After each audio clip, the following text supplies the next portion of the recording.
Well, good day everyone. We're inside the not yet finished laundry, as you can see. Welcome to Mount Light. We've got enough bloody metal halide lamps to sink a battleship. Some are more recent than others. Some of them have these. We can pick it up without destroying it. Some of them have these magnetic. Sorry, idiot. Some of them have these electronic ballasts. Yeah, a bit brain fried. So yeah, they're only from 2011. Actually, there's a date somewhere. It's the 17th of the 2nd, 2011. So they're not actually that old. They have these weird ass connectors in there, which are they're alright. Not a massive fan. And in case you want to have one plug or whatever and run several, together, you got this spare little cable clip on the lid for that center position, which is very nice. An extra, terminal holes or something, whatever you want to call them. I've also got these 150 watt. They're for 70 watt metal halide, and these Atco ones are for 150, and they're very heavy, of course, because they're magnetic ballasts. I think it's a special plug there. These are 150 watt. And this is obviously it's full of bugs or something. Got globes for almost all of them. A couple of globes are dodgy and got chucked in the bin. This is the older style of light I've got, the round ones. Yeah, the lid's sort of come off this one. I haven't bothered fixing it yet.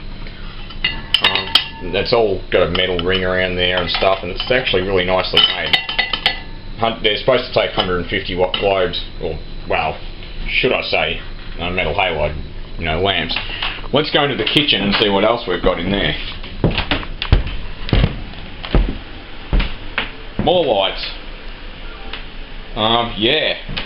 Even the poor bin's lost its house temporarily. We got a heap of these newer style. These are from 2011. Bug fused to the lid, which I swear look a little bit like termites. But they're 70 watts. These are 150, and they actually pivot. I'm not going to play the game, I don't think. There we go. It pivots that way. So it's a flush mount, for plaster or whatever. Really, really cool lights, actually.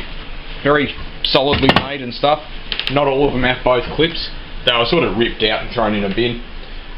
One of the local businesses upgraded to LED lights that look identical, but obviously they use a lot less power. I got one of them hooked up. They threw out a brand new IEC lead, which is what this is. And I wired it up to the, it's not an Atco one, it's made in Switzerland. So g'day in Switzerland. You guys make a fairly nice tridonic electronic ballast. So we got a lamp hooked up.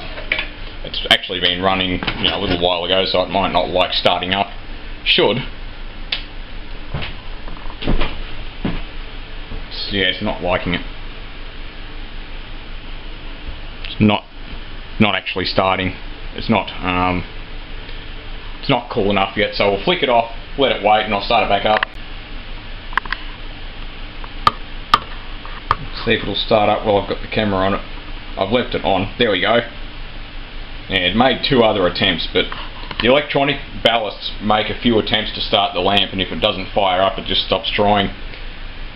So it really it's not that bright at the moment because it's just sort of come on, and these types of discharge lamps don't really do much until they're heated right up. But you can see the AGC and the camera's sort of, well, and the shutter I assume is sort of kicked it down a few notches, but it gets bright really quickly.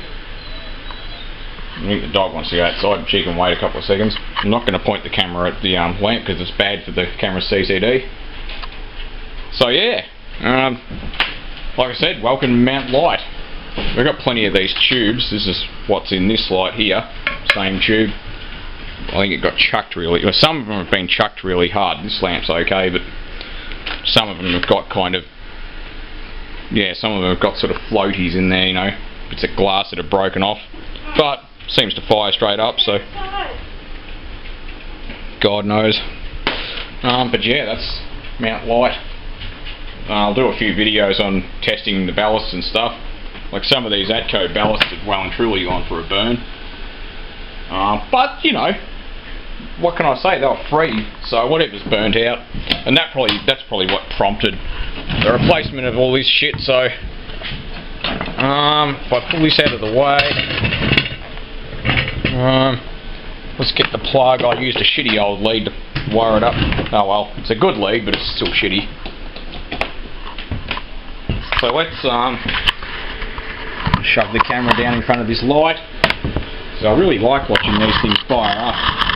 Not exactly sure why, but there you go. Nothing's going to short out.